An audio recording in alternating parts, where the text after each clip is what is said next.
People with perception win in the short term, but people with a character can win in the long term.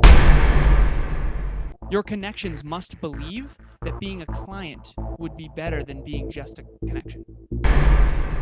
Ladies and gentlemen, welcome back to another very special, as always, Next Level University weekly mastermind, week number 39. We're creeping up on a year. It's wild to me. It blows my mind. Today, we're going to teach you guys how to turn connections into clients. So the first thing I want to say, I want to preface this entire conversation with this. A lot of people, especially people who are emotionally driven, hear the word sales. They hear the word clients. They have a block around money. A lot of what we're going to be talking to you guys today about is how to figure that stuff out. We are in this amazing time where through the power of this thing, through the power of the things that we're talking on, you can literally change the world. You can make a living. You can change your life. You can make this your full-time job. If you guys have a business or you want to turn something into a business, we're going to be talking a lot about that today. I just promise me, if you're emotionally driven and you have a fear of sales, you won't turn off, because I was in this position a year ago and I was terrified of sales. I hated the word, and my life is completely different now because of it. So we want to impart the wisdom that we have learned with you guys and help you guys get to the next level when it comes to your business specifically. Kev, I just want to make sure everyone's aware. It just said my connection is unstable. Yeah, Obviously, it's not ideal. We're doing everything we can. So if I do chop in and out or whatever, we're going to make it work. The value will be here. And this is something that everyone does need to master. Okay, so the only thing that I would say is that, again, the common thread here is going to be, if you have an aversion to people who sell, we will never try to embody that which we subconsciously dislike. So unfortunately, there's a lot of people out there that are salespeople or that are marketers that give sales a bad name. But the problem is if they're out there persuading people, influencing people, we have to be. I mean, if there's someone out there who's selling a fitness product better than you are, but you're going to be able to help more people in fitness than they are, you're doing the people of the world a disservice by not mastering this. And that's a real reframe, is like, you literally cannot help someone unless you can do this. If we couldn't persuade Amy that she believes in herself enough to go back to school, she wouldn't be who she is today. That was just influence. And so we're going to teach you that. And instead of sales, it really is empowering and influence. Okay. Beautiful. Honestly, I just had a moment looking at you, or this is what it looked like the first week we did this mastermind. So it's just strange that we've gone back. It's just blowing my mind here a little bit. It's hard to go back, brother. Yes. All right. So the number one step in order to influence anybody on anything is understanding who your ideal client is. Okay. So Alan and I, when we go on other shows, a lot of times we'll be talking about who our listener is. And people automatically assume it's bodybuilders, it's bros, it's guys who want to get to the next level of their life. And when we tell them, actually, our primary demographic is women between their 20s and 30s who want more courage, who want more confidence, who want more fulfillment, who want to improve their relationships, people are really, really surprised that that is our ideal client. That is the people that listen to our show. Okay. It is unreasonably important for you guys to know who your ideal client is. Who are you actually talking to? Who are you trying to influence? And most importantly, who are you trying to help? Okay. If you were to go through the titles of this podcast, look at the titles. All of them are catered for emotionally driven people, right? Even this one, if we were to name this How to Sell and Make More Money, how many people do you think would come that are emotionally driven? Not a lot, right? Not a lot. So that's understanding our ICA. I've spent so long talking to people, talking to the listeners, right? If you're in this group, there's a chance that I have spoken to you through DMs or on the phone just to get to know you better. All right. It's so important to understand this. Now, a great example of this, like I said, primarily women between 20s and 30s listen to our show. Okay. That's one ICA. But as you guys know, our behind the scenes business, Next Level Podcast Solutions, has a completely different ICA. We have high ticket coaching. Yes, Frank. ICA is ideal client avatar. Thank you, Frank, for that. Yes, we have a completely different ideal client on the other end of our business, right? A lot of our podcast listeners can't afford $2,500 a month to get help from us when it comes to podcasting. So that is a completely different ICA. We're going to cater our content. We're going to cater our services completely different to them. Another great example of this, Starbucks versus Dunkin' Donuts. Starbucks has a much different ICA than Dunkin' Donuts. Dunkin' Donuts, people want quick coffee. Like, honestly, Dunkin' Donuts coffee is garbage. It doesn't taste great, but it's made for somebody who wants quick coffee. Where a Starbucks, it's an experience. Has anybody at Dunkin' Donuts ever asked you for your name? No. No, they don't do the order by name. They do it by what number it is. Starbucks, completely different experience. It's more custom and catered to a completely different ICA. That is super important. That's actually fire what Kevin just said there. You have to understand, again, who you're talking to. Some people are more results driven and some people are more experience driven. If you're more emotional, you tend to care more about the experience. If you're more of an achiever, you tend to care more about the results, and we all have both. I think the other piece of this as well is what do your ideal client avatar, what do they care about?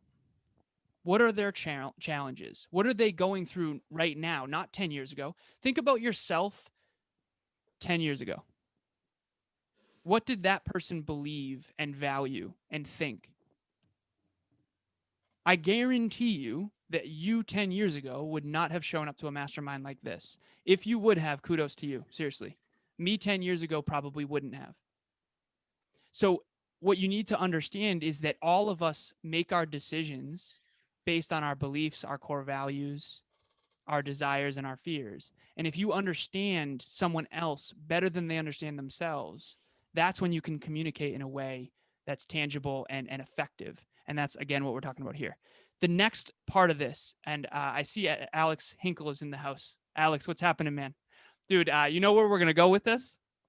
The PMES system. So it wasn't not, what, a year and a half ago? 2 years ago now? 2 years and a month. 2 years and a month ago. My goodness. Okay, so we're sitting in Florida, and we've got binaural beats on in the background, and it's Alex, Kevin, and myself, and we're masterminding. We're trying to understand life. And we've got pieces of paper out, and we're just like trying to figure out some stuff. And we came up with this system to understand the human condition. And if you've heard us talk about this, you know it, but it's so important, because the first step here is understand your ideal client avatar. The second step is understand humans and their code. So PMES, let's keep it simple. What does that mean? P is physical, M is mental, E is emotional, and S is spiritual. So we all have a code. We tend to have M or E first. Again, if you like Dunkin' Donuts, you probably are results driven like me. You want quick coffee for the caffeine. You don't really care as much about what it tastes like. You still care what it tastes like, but the primary reason is the caffeine, most likely. Okay, if you're experience driven, you very much care what it tastes like, and you might want to sit down with a close friend and have a coffee. Okay, now sometimes achievers go to Starbucks because they want to have a business meeting in an environment, and Starbucks also has good Wi-Fi. Okay, so you need to understand yourself and your ideal client avatar and understand who you're naturally attracting and then who you also want to attract. And then what are the implications of that? So physical is taking action and results. Mental, M, is strategy. If you love chess, you're an M. If you know your class rank, you're an M. If you know your exact bank balance right now, you're an M. Okay? If you're an E, you're more experience driven and emotional. So E is emotions, M is strategy and mental, S is spiritual. Physical, results, M, strategy, E, feelings, S, imagination. So you want to understand who are you speaking to and what is their first letter. We all have all four. The really great analogy here is imagine you're in a car at all times with 4 people. The question is not who's in the car. We all have PMES. The question is who's driving the car. So when I'm with Emilia, who I believe is here, by the way, and we're snuggling last night, watching a show and eating food, I'm in my E. I'm in my emotions. I'm in my love. When I'm in the studio by myself with the shades down, getting after it, grinding, thinking about the future and the now, I'm in my M. The question is, who's driving your ideal client most of the time? And who are you showing up as when you're communicating with them? So I try really hard to embody the authentic part of my nature that shows their first code. Okay. When I first met Amy, had I been not as, I remember when we first met Amy, I started telling you a little bit about my past and some of the struggles that I grew up in. And when I was vulnerable with you, your perception of me went way higher and my influence with you went way up. Because you know that I'm not just some quote unquote smart guy. I have a past and I have adversity, and you've seen me cry. So remember, E's care more about how much you care than how much you know. M's tend to care more about competence, results, and intelligence. We all care about all things, but you got to understand which is which. There's a question. Frank with a question. Yeah. Are there specific questions you ask at the beginning to determine what letter they are? Do you want to go, Kev, or me? You can go, Alan. This is your jam. 100%. So the very beginning of any relationship or any sale, and I don't want you to think of a sale as any different than a relationship. If you have relationships in your life, which you do, your goal should be to positively influence them, in my opinion. So I have questions that are go-to. There's a couple. Where are you the most fulfilled in your life? Every single person could put in the chat where they're the most fulfilled in their life, and I'd be able to tell whether or not you're emotional or an achiever. And that doesn't mean you can't be both, by the way. But you have to become aware of which one you are, and then you can actually tweak your code. So I want to remind people of that too. But yes, there's a lot of questions. Where are you the most fulfilled right now? One thing that I often ask is, what was your class rank in high school? One of my clients said that she was first in her class, and I knew immediately she was an M. I was 8th. If you don't know your class rank, you're probably not an M, or at least you weren't back then. So numbers tend to be M. And again, I want to talk about the left and right hemisphere of the brain quickly. The left hemisphere of the brain is the logical, rational, structured, discipline, consistency, mathematical. The right is the creative, intuitive, loving, warm, creative. And I said creative twice there. But we all have all four. Again, the right question will get the person to, you'll get a feel for them. So those are some of the questions. Where are you the most fulfilled right now? If you had to choose over success or love, which would you choose if you had to choose one? You know, who's the most important to you? What's the most important to you? I think the first interaction with any human being is mostly asking questions and being sincerely interested in getting to know them. Then once you know what drives them, now you can help them. And just to touch on that too, Frank said it's for a sales call. I think, I don't know if he said tomorrow, but another thing is like, go through the social media and see what this person's about. What kind of stuff do they post? Again, that can be like a pretty good way to see into somebody's life. What do they post? What position do they hold at their job? What are their, what are the education is listed, all of that happy jazz as well. And I do want to second what Alan said. Again, you have to believe in whatever your product or service is so much that it's a disservice if you're not helping people. When I get off the phone with a potential podcast client, if they don't work with us, I'm not mad at them. I'm mad at me for not being able to help them. Genuinely.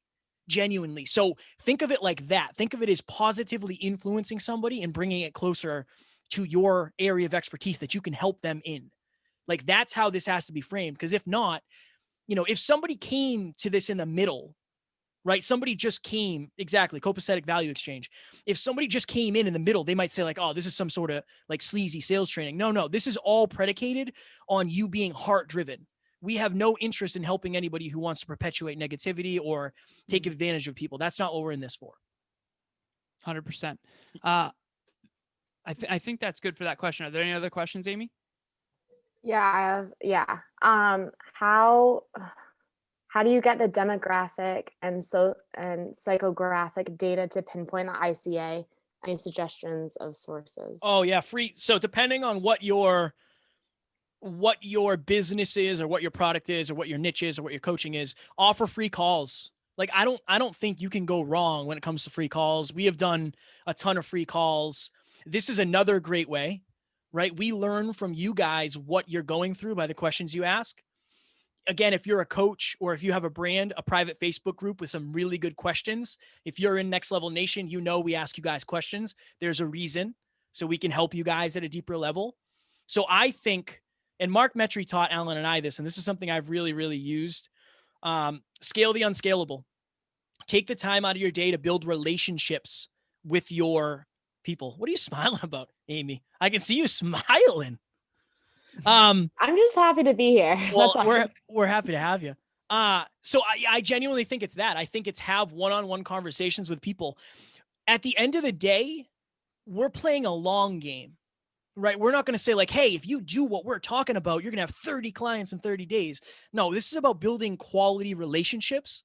And if you go into it with that understanding of I'm trying to build a relationship and better understand this person, then you will better understand them. Focus on the relationship and the result will come. The other piece that I want to mention quickly to answer that question, and I think that what's important here is you have to value people. You have to. None of this is relevant if you don't value people. I know a lot of people that, okay, there's two main belief systems that I notice, and they're all subconscious, but I can tell who has which. Some people believe that human beings are inherently good and sometimes do bad things. Other people believe that humans are bad and sometimes do good things. The people who have an aversion to interacting with other people, I don't think are ever going to be good at sales, at least not in the long run. So I think that's a really important thing. The second piece, to get to know who your ideal client avatar, and the reason why I say that is you won't get to know people at a deep level if you don't value them. I spent my entire life trying to understand myself and others. I love people, I always have.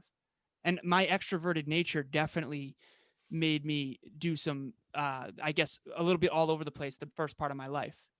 But I always loved people. That's the common thread. And I think that's really important. If you don't love people at a level 10, you'll never be a level 10 salesperson, because people can feel that. They can feel your intentions. They can feel whether or not you genuinely want to help. They can tell whether or not you're sincerely interested. Hopefully, many of you have been on a one-on-one call with me, and hopefully you had my undivided attention where I was really interested in what you're going through and who you are and your goals and what you value. And I probably tried to embody the natural, authentic parts of my nature that are congruent with that. And there are probably some rooms that I've opted out of, right? But I think that to answer your original question of how do you find out your ideal client avatar, I think that you, like Kevin said, you get to know your listeners. You have to want to get to know them, though. You have to dig, and you're not going to learn. There's layers. You're going to have to spend. You can spend the next decade trying to learn your ideal client avatar and still not fully know them yet. I learned something about Kevin today, and we learned something about each other that we just learned. There's an unlayering. I'm still learning humans. I'm still learning myself. I'm still learning my girlfriend. It has to be a student's mindset, and it takes a long time. You have to be willing to invest. If I had a nickel for every call I went over on time, I'd be rich. Number 3, Alan, you're up. I'm up. You're up. I got it on my phone here, by the way. Normally we have it a little better set up. All right. Number 3, IQ, and it's not the IQ you're thinking of. So in the studio, we have a whiteboard behind the camera, and we came up with this formula one time, Kevin and I. And as you can tell, we like formulas. So we tried to figure out, why is it that we have so much influence over certain people and almost no influence over others? And we broke it down to 4 facets. In the upper left-hand corner of this visual, there's a box that says expertise.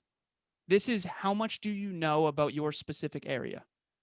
If you didn't believe that Kevin and I have some level of expertise beyond your own, you wouldn't be at this training right now. So that's expertise, okay? So from 0 to 10, how much are you a true expert, practitioner in your specific field? Okay, Kevin and I are talking about our actual experience. We're not just talking about this, okay? So expertise, 0 to 10. Upper right, okay, this is your communication skills. So you have your expertise in the upper left, communication in the upper right. How good are you at articulating your expertise to someone else where they can tangibly use it?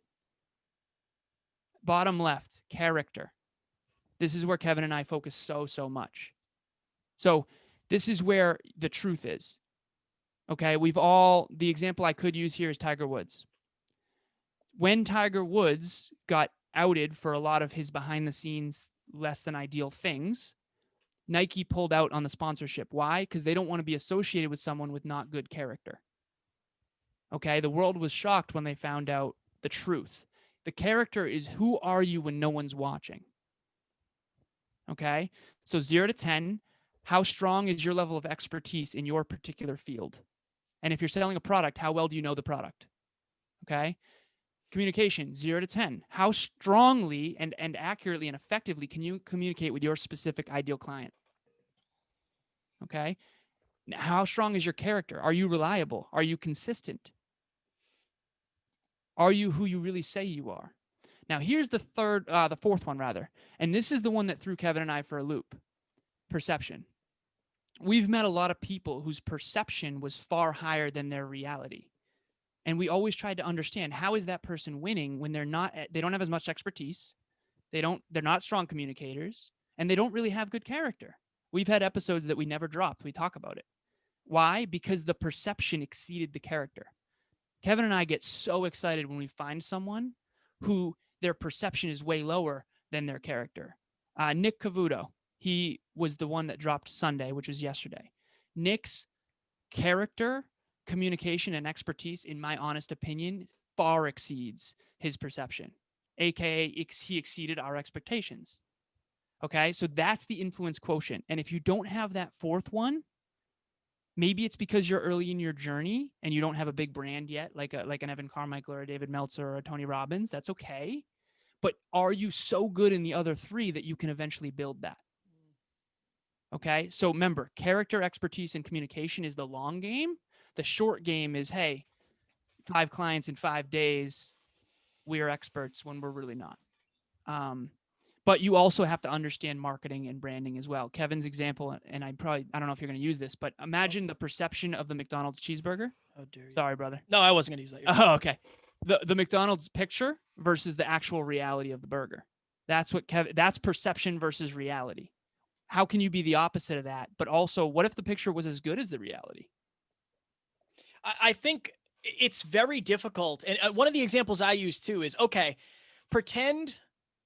Actually, this is a great example. If you guys have never seen Alan and myself, and you're looking at my profile versus Alan's, Alan has way more perception than me. He's got however many thousand followers, where I have like 1,800, whatever it is, right?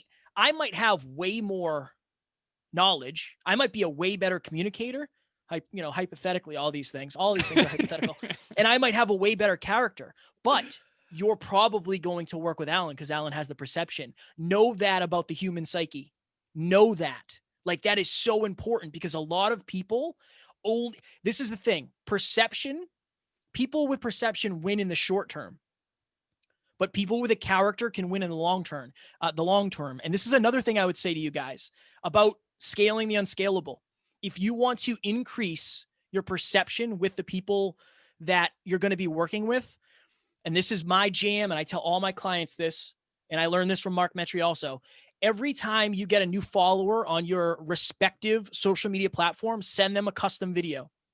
Honestly, like, this is fire, because you're going right off the bat, your perception goes up, because you're an awesome human being who cares about the people that are coming along for the journey. Throw your phone up in front of you and say, hey, Alan, thanks so much for the follow. I appreciate it, man. Please let me know if there's anything I can do to help you in your journey.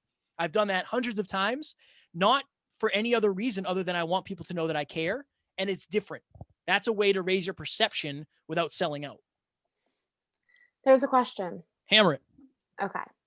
Can you explain the downside from a mathematical lens of not living in alignment with who you aspire to be? What is one belief you wish you rid yourself of earlier in your journey? My goodness. Math? Alan, you want to go first on this? Yeah, from a mathematical approach. What is one belief that I rid myself earlier in my journey? I would say... I'm going to do some math while I wait here. That's a tough one, because I don't know if I've ever tried to communicate this before. I believe that, a belief that I wish I had rid myself of earlier was that my ability to influence others was equal with each individual.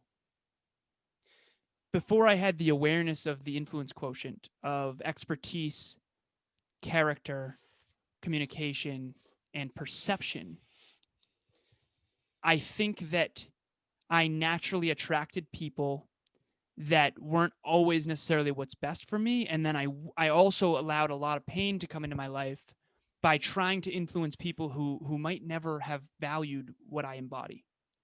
So I'll try to bring this as tangible as possible.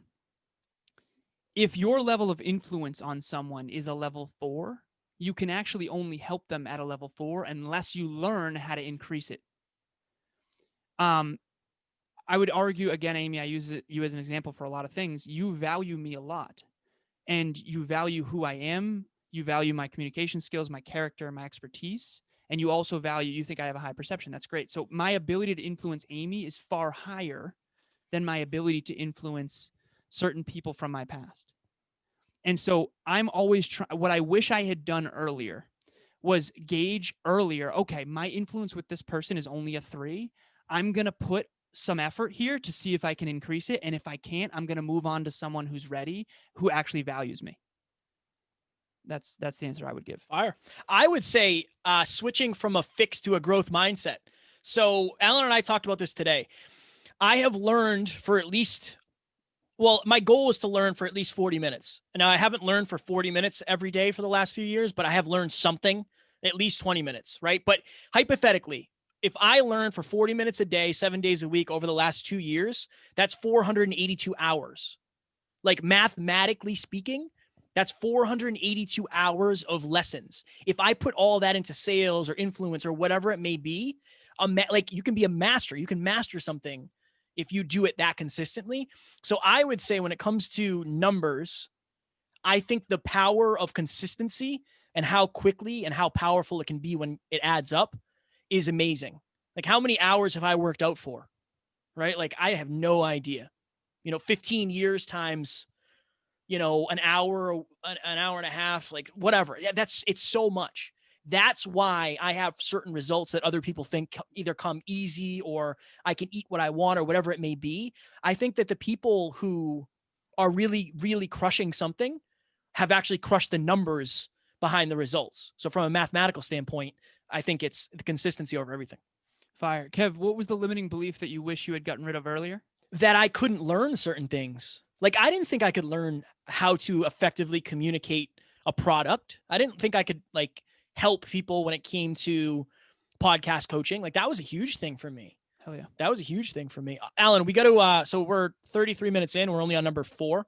Okay. I appreciate you. Cause I actually don't have the timer up. No, I got us. You could kind of tell. Yeah. We got a hammer. Thank you for that. Okay. Amy, is there any other questions before we move on? No. Okay. And here we go. Here we go. All right. Kev, next one's you. Number 4, desires and fears. So at the end of the day, life is a balance of desires. Like life is a balance of what we want and what we're afraid of. Okay. All of us want a better something. Maybe it's body, maybe it's wallet, but maybe it's relationship. But are we willing to face the fears that come with those things? Okay. And this is and the reason we're talking to you guys about this today is because the people that you want to influence have a lot of desire, but they also probably have more fear around that desire. Okay. So this is a great example.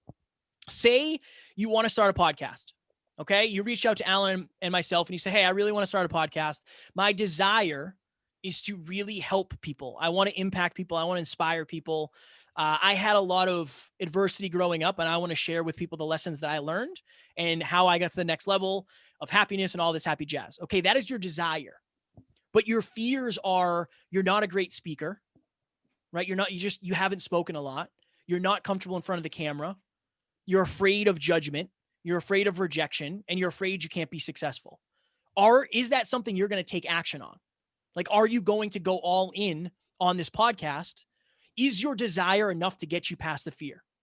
Okay. And this is something that you're consistently and you consciously have to work on with the people that you're talking to, because most of us are fear-based, right? Anybody who's had a bad experience with a coach before is going to be hesitant to work with a new one. Anybody who has bought your product in the past and has had a bad experience, if you find a hair at your salad at D'Angelo's, you're probably not going to go back to D'Angelo's. Your fear outweighs your desire for a salad. And honestly, that used to happen to me weekly and I still kept going back. But that's my love for Caesar salads. So a great example of this and a great way to combat this, and again, use this this example as something that you've experienced. Imagine this.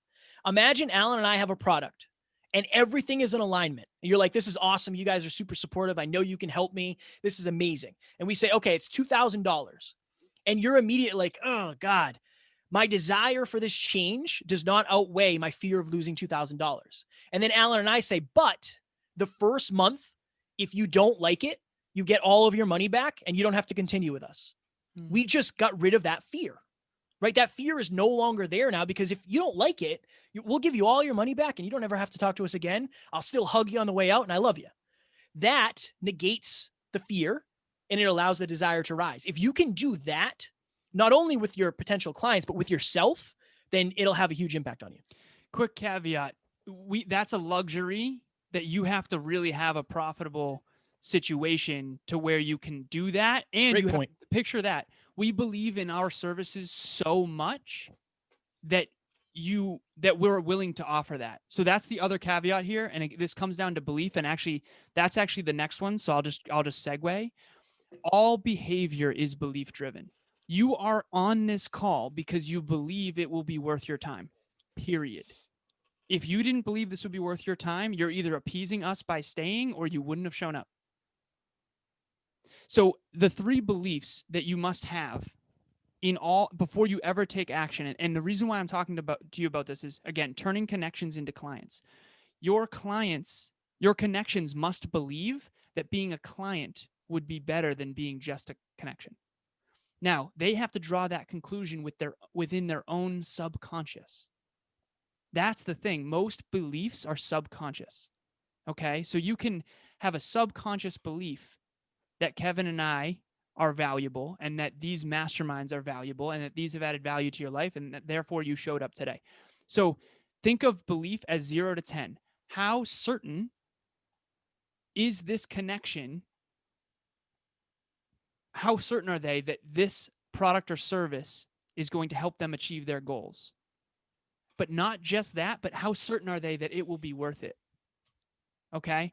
I want you to imagine that I have a treasure, $1 million buried somewhere in Worcester, Massachusetts. For those of you who don't know, it's a city. It's where our studio is. Okay?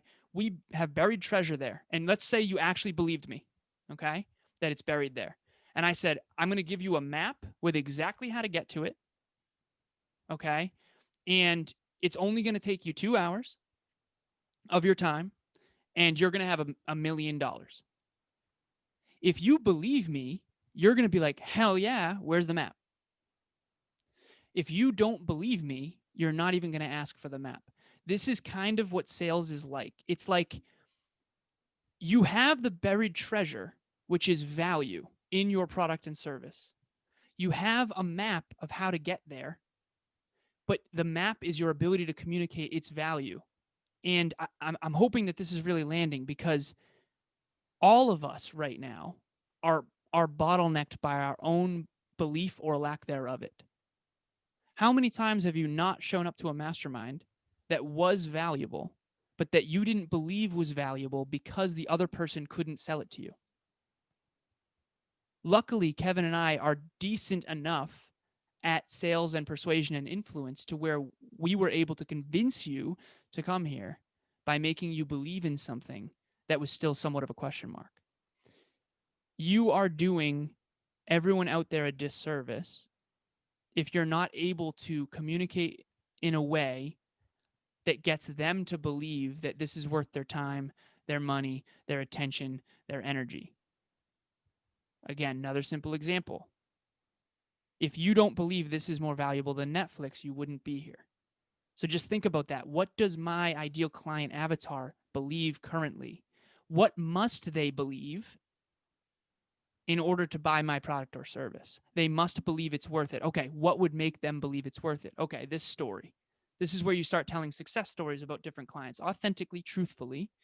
But what information do you need to convey to this other person to get them to go, oh my God, yeah, that's worth it? Based on what they value, what they want, what they care about, not based on what you want. The last thing I'll say about this belief piece is, and just the sales training in general, I can put strawberries at the end of a hook, but fish don't care about strawberries. Are you trying to get clients by talking about what you care about? Or are you trying to talk about what they care about, what they need? Fish don't like strawberries, they like worms. That's why I bait my hook with worms. And that's like a really simple analogy, but it's super, super important. Why? Because the fish believes that the worm is worth it. Alan, just FYI, you numbered these backwards, just so you know. I did? Yeah. So I'm going to jump down to, I just wanted to make sure you were. Oh, I totally did. Yeah, it's all good. Oh, yeah, man. I jeffed it. So sure. Alan and I, this is Alan's formula, basically. But we're going to take you through a pretty simple cycle where it's a great place for you to start. Okay. If you guys are anything like me, you love tactics. Ever since I learned this, it's helped me tremendously to inspire and empower more people. Okay. So number one, you want to get exposure in your area of expertise. Okay. You want to get exposure in your area of expertise. When I start working with a new client, whether it's a podcaster or an early entrepreneur, one of the things I always say is, what do you want to be known for in the marketplace? Well, I want to be known as a relationship coach or a personal trainer or an interior designer or this or this or this. Okay, cool. It's time for you to start talking about that consistently on all of your platforms. Right? Why? Because any exposure to you, anybody who reaches out to you, then is reaching out to you because of your expertise. So again, and I'll take you behind the scenes, there's a reason you guys see me on my story every day, because I'm talking about the things that are my area of expertise. Okay?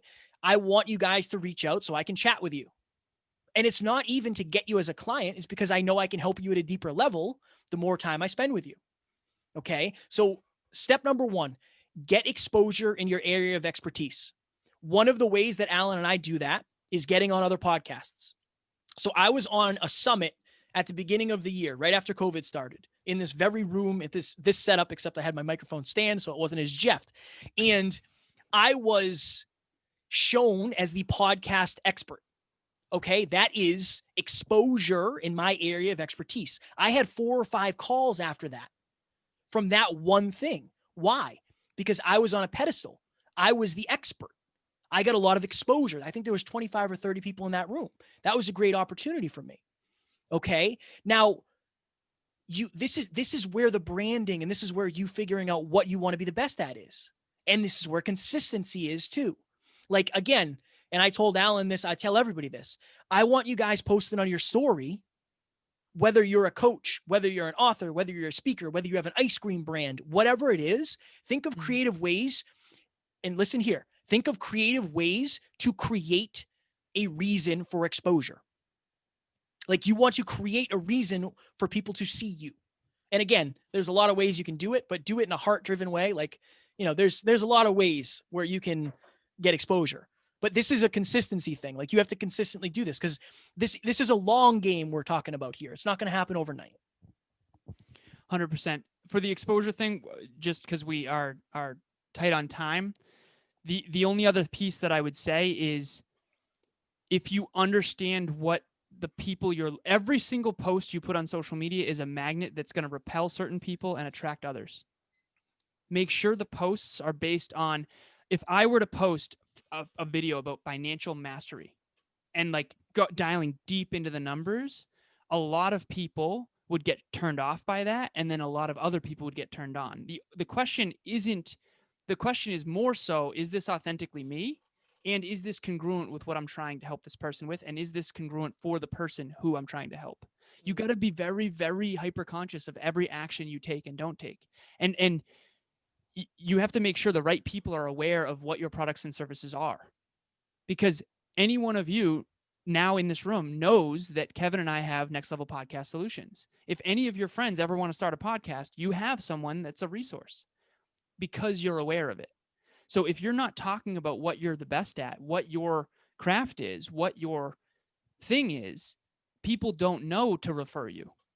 If you didn't know Kevin was a coach, you couldn't refer him to somebody. Okay.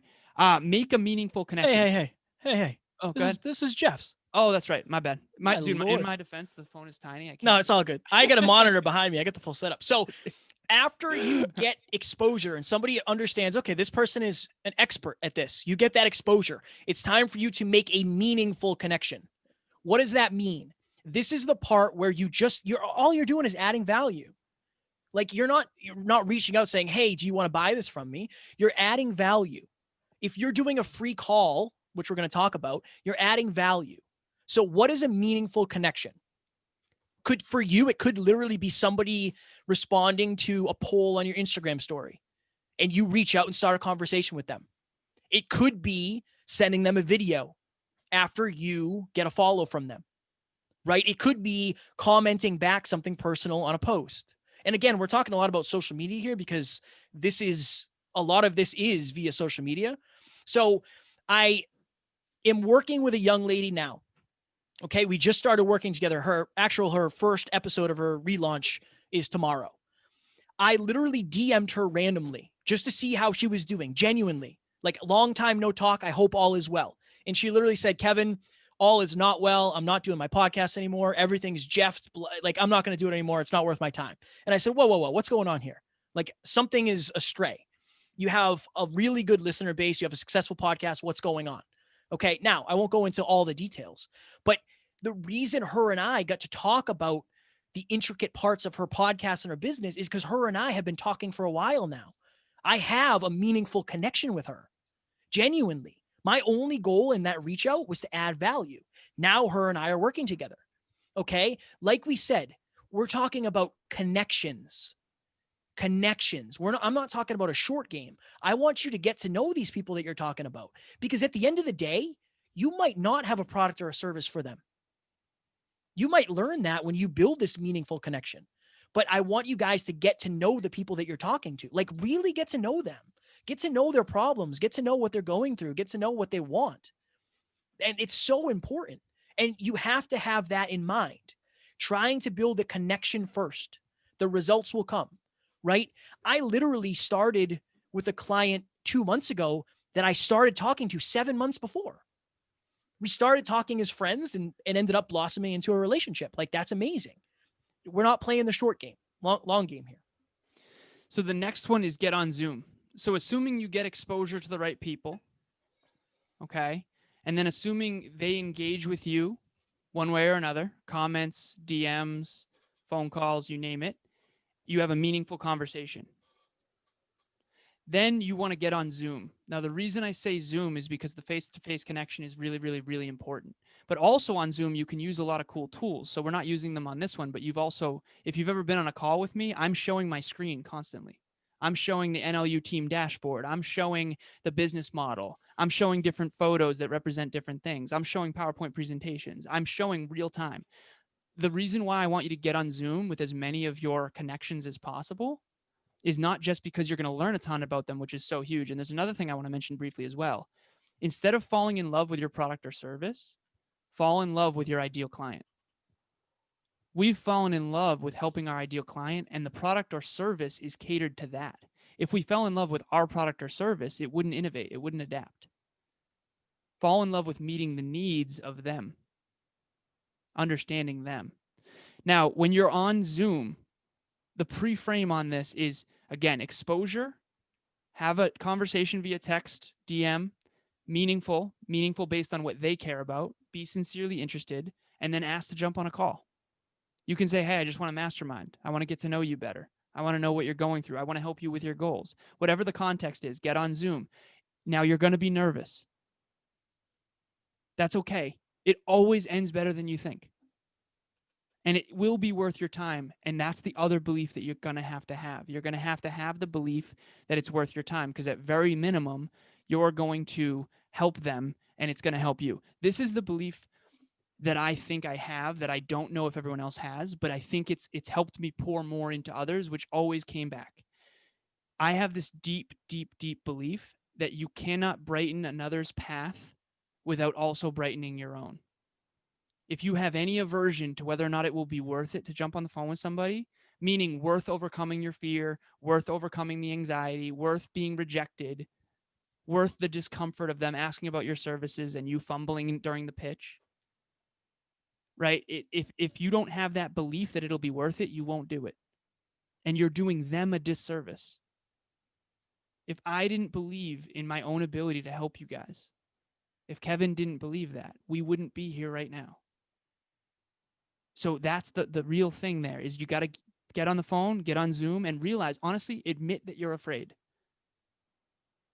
If you're an E first, you are afraid to get on the phone, especially on Zoom, because you're afraid to sell. Focus on the relationship, the results will come. Get on Zoom, add massive value. Don't even have to mention your products or services unless they ask. And then in the follow-up email, which we're going to get to, then you can bring their awareness to what you do and why you do it. And I had a story for this. Oh, the only story was listener calls. We do listener calls constantly. That's where we've learned about you. That's where we've added the most value. And that's helped all of our other content. That's also helped us learn and grow a ton. Kevin and I every Monday talk and mastermind about what we're learning about our listeners, about each other, about our girlfriends, about everything. So you're going to learn a ton, but you have to want to add value. You have to want to get on the phone. You have to want to pour into people. And yes, it's emotionally draining. Yes, it's a ton of work. Yes, sometimes you're going to be demoralized, but it's totally worth it. 9 minutes, Alan. So we're going to hammer. Okay. Another example, a great example of this. I did a year-end call with one of my clients. And I said, how much money did you make this year compared to the other 2 years you've been in business? And she said, I made the most money I've ever made. Want to know why? Because she did more calls than she's ever done before. That's all. Like, I don't know any voodoo tricks on how to get more clients. One of the voodoo tricks is to get on more calls. And if you're emotionally driven, you are afraid. And that's okay. I was terrified. I still get nervous. But at the end of the day, you were afraid of all the things you do on a daily basis now. If you're really, really into your business and it's important for you to succeed, that's a fear that you're going to have to get over, and it'll definitely be worth it. Okay. So once you do all these things, you're on Zoom, right? Maybe this is on Zoom. Somebody might say, hey, I'm interested. Like, tell me about what you have. This is where you find the right fit.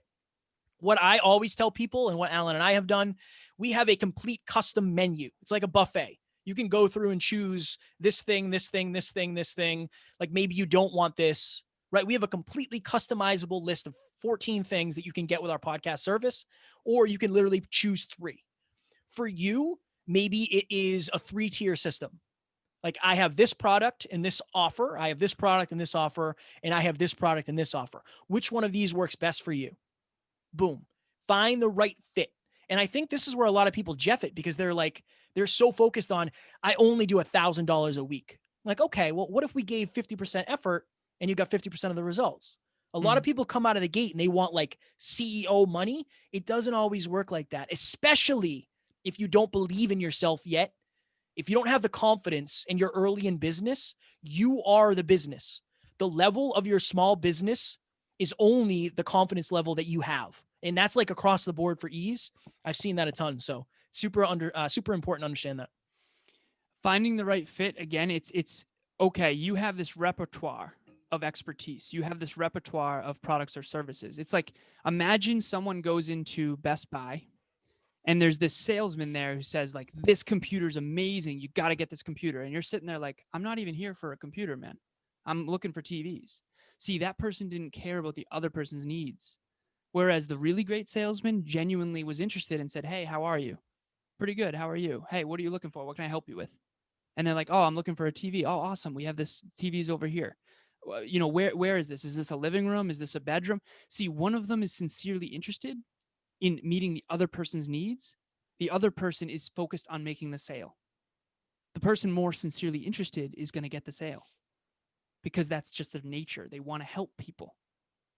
So again, find the right solution. It needs to be the right solution for them, not for you. I remember one time Kevin and I got off a podcast interview and I said, dude, I feel so pulled to help this person in business because they have a nonprofit that I want to see succeed. I believe in this person so much and I know I can help them. It bothers me that she can't afford our price points. We got to do some more business online courses because she could afford that. And so you have to want to help people so bad that you're catering constantly your entire business model to help people, to help your ideal client avatar, to help them. Remember, there are people that started only able to afford $50 a week that now are leveling up and now have more income and are able to now afford our more high level services. It's a journey. Maybe your business model is set up to where the right solution is a 2 out of 10, but that gets them to level 3, then level 4, level 5, level 6. When they're a multimillionaire in the future because of what you were able to help them with, then they'll be able to afford your higher level coaching. And so if you notice, the podcast is free This right here is also free and it's repurposed on the podcast, but like one-on-one coaching isn't. So the closer and deeper you get to the customization of the solution, find the right solution, the more you pay.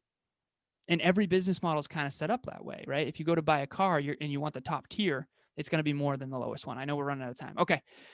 Last but not least, there's two more.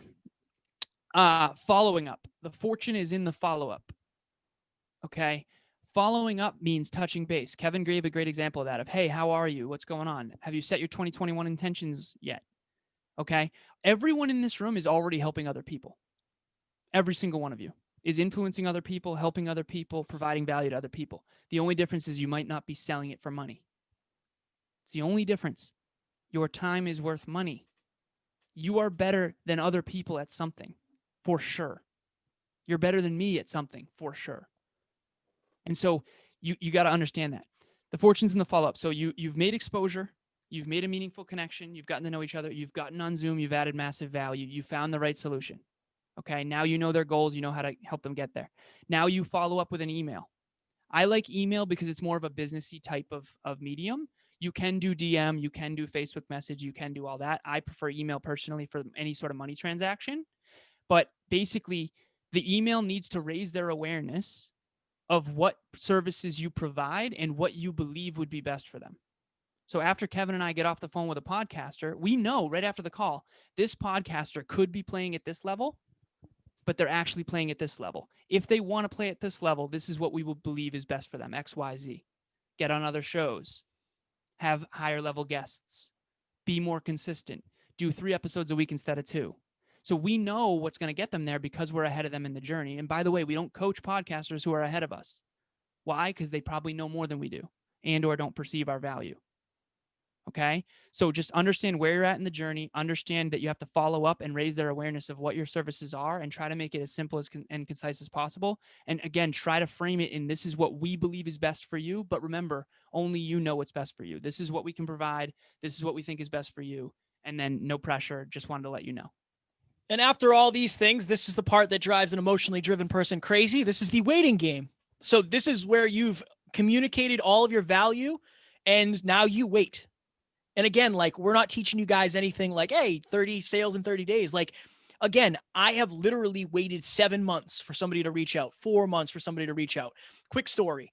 Somebody I was working with before, we would get to the end of the month every month and she'd be like, oh, I didn't really make any sales. I didn't really make any sales. I didn't really make any sales. I said, because you only do it at the end of the month for a week, you make 1 or 2 and then you stop. The life cycle of a client is anywhere from a day to a year to 2 years. Like, this has to be a consistent thing. You're always planting seeds. You never know when that seed's going to pop through. It may never, but I can guarantee it won't if you don't plant it. This is part of Alan and I's system of success. Okay. Always planting seeds, because the more people we can help, the better the world will be. And again, at the end of the day, the lifeblood of your business is finances. So you have 100%. To make money to put back into your business. And this is how to do it. I know we got to go, Kev, but if you have pen and paper out, write these 5 steps. This will change your life. Seriously. Number 1, get more exposure in your area of expertise. Okay. Number 2, make more meaningful connections, AKA conversations via DM and comment, social media, that kind of thing, text. Number 3, get on Zoom more with ideal clients. Number 4, find the right solution for them based on your new awareness of their needs. 5, follow-up email. 6, touch base occasionally. Don't bug people. Touch base occasionally. Say, hey, how's your podcast going? Hey, how's your life going? Hey, how's 2021 going? Whatever's contextual for you. Again, I'll say those 6 steps again super fast because I want you to leave with something tangible and tactful that you can actually take action toward. Number 1, get more exposure. Number 2, make more connections, meaningful connections. Number 3, get on Zoom as much as possible. Number 4, find the right solution for them. Number 5, follow-up email, DM or text, whatever. Audios are good. Videos are good. Number 6, touch base. If they don't come back, it's okay. It's not aligned. It's not devaluing you or your product or your service. If you don't need a MacBook, you're not going to spend $2,000 on a MacBook. It's okay. You don't need it. Okay. Fire. Ladies and gentlemen, as always, Next Level Nation is a place to meet more like-minded individuals. And if you need any help with any of this, reach out to Alan or myself. We both have coaching options available, all that happy jazz. But this has been a game changer for us.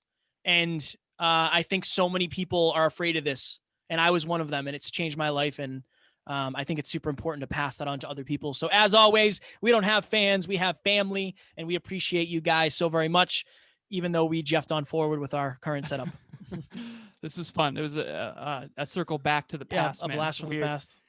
You got to believe in yourself and your product. You guys got this. The more you believe in yourself, the more you're willing to sell it. Thank you so much for showing up. Let us know if you need anything. Bye. Talk to you soon.